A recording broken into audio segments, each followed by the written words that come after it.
सोनम वांगचुक यांच्या उपोषणाला काँग्रेसनं पाठिंबा दर्शवलाय। काँग्रेसचे खासदार पवन खेडा यांनी सोनम वांगचुक यांची भेट घेतली आहे। वांगचुक यांच्या उपोषणाच्या 20व्या दिवशी काँग्रेसचे नेते आंदोलनस्थळी पोहोचलेत। इंडिया आघाडीतील घटक पक्षांनी आधीच सोनम वांगचुक यांची भेट घेतली। आज खासदार सुप्रिया सुळे देखील सोनम वांगचुक यांची भेट घेणार आहेत अशी माहिती आहे।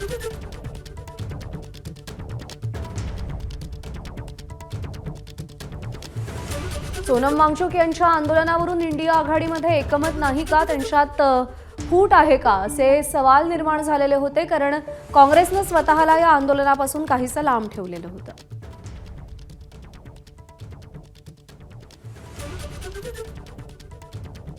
सोनम वांगचुक जी के स्वास्थ्य को लेकर हम सबको चिंता है और एक बहुत संवेदनहीन सरकार ऊपर बैठी है जो लोकतांत्रिक विरोध की भाषा को नहीं समझती।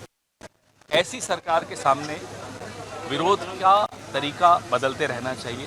हमें इनकी चिंता है स्वास्थ्य की, जो बच्चे बैठे हैं उनकी भी, कि आप अपनी जान को जोखिम में डालकर इस सरकार से कुछ हासिल नहीं कर पाए। अपने जो भी डिफरेंसेस है सारे साइड में रख कर एक साथ आना होगा देश में अकाउंटेबिलिटी वापस लाने के लिए।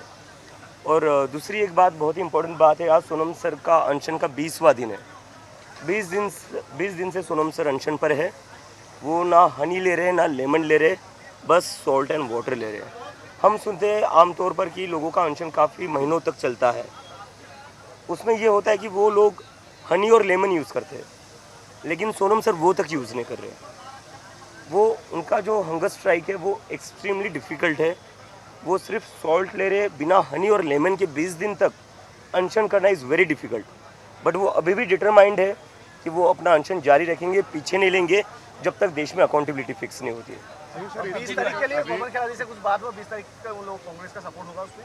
जी उस पर वो बताएंगे आगे, लेकिन अभी के लिए उन्होंने हम अपना समर्थन डिक्लेयर किया है और सोनम सर को भी बोला है उन्होंने कि वो सोनम सर का पूरा सपोर्ट करते हैं और डिमांड्स का पूरा सपोर्ट करते हैं जो भी यहाँ पर है।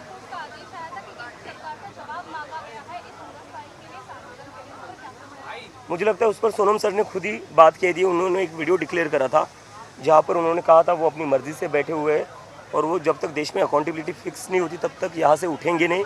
उन्हें कोई ज़बरदस्ती सरकार उठा नहीं सकती, ये सर ने खुद ही कहा है।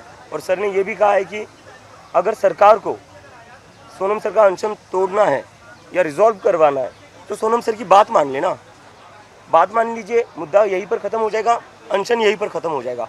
वो बात क्यों नहीं मान रहे?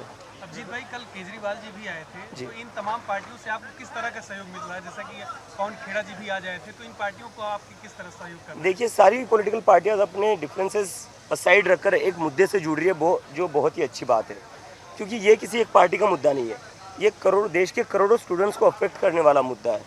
तो सारे स्टूडेंट्स के लिए, सारे युवाओं के लिए सारी पार्टियाँ एक साथ आ रही है, तो हम सभी पार्टियों का बहुत बहुत धन्यवाद करते हैं। बीजेपी के सांसद मनोज तिवारी ने इसको आम आदमी पार्टी और अन्ना हजारे मूवमेंट का एक्सटेंशन बताया है सीजेपी प्रोटेस्ट को। अच्छा, इस पे आप क्या कहें?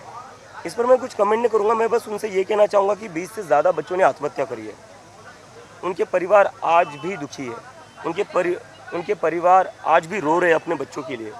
ये सब आरोप प्रत्यारोप करने की बजाय एक बार उन परिवारों से जाकर मिलिए, क्योंकि वो परिवार मुझे बता रहे हैं, मैं कई सारे परिवारों से मिलकर आया हूँ, वो परिवार बता रहे कि ना बीजेपी से ना सरकार से उनके पास एक भी इंसान गया है बात करने के लिए। तो हम पर आरोप प्रत्यारोप करने की बजाय उन परिवारों से मिलिए एक बार। तो 20 जुलाई के संसद मार्च में कौन कौन सी पार्टियां अभी शामिल होगी? 20 जुलाई का जो मार्च, 20 जुलाई में लगभग सारी पार्टियां, अपोजिशन की जितनी भी पार्टियां, सारी सबने हमें समर्थन दिया। एबीपी माझा, उघडा डोळे बघा नीट।